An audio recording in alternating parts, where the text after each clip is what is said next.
কখন পড়লে সাথে সাথে ফল পাওয়া যায়? আমরা সূরা ইখলাস অনেকেই আমল করি। সূরা ইখলাসের ফজিলত অনেক বেশি। নবীজি সাল্লাল্লাহু আলাইহি ওয়াসাল্লাম নিজে জানিয়ে দিয়েছেন, যে ব্যক্তি সূরা ইখলাস একবার পড়বে, আল্লাহ পাক রব্বুল আলামিন 10 পারা কোরআন শরীফ পড়লে যে সওয়াব হয় সেই সওয়াব তার আমলনামায় দিয়ে দিবেন। কোনো ব্যক্তি যদি 3 বার পড়ে কোরআন শরীফ খতম করলে যে সওয়াব হয় সেই সওয়াব তার আমলনামায় দিয়ে দিবেন।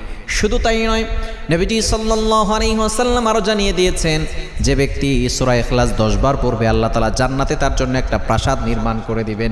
যদি কোনো ব্যক্তি 20 বার পড়ে 2টা প্রাসাদ, 30 বার পড়লে 3টা প্রাসাদ আল্লাহ পাক রব্বুল আলামিন তার আমলনামায় দিবেন। শুধু তাই নয়, নবীজির জামানা একবার একজন সাহাবীকে নবীজি ইমাম বানিয়ে পাঠালেন। ওই সাহাবী প্রতি রাকাতে প্রত্যেক ওয়াক্তে সূরা ইখলাসের তেলাওয়াত করেন।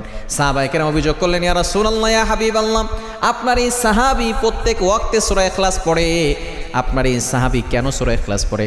নবীজি বললেন, তাকে জিজ্ঞেস করো কেন পড়ে। সাহাবী বললেন,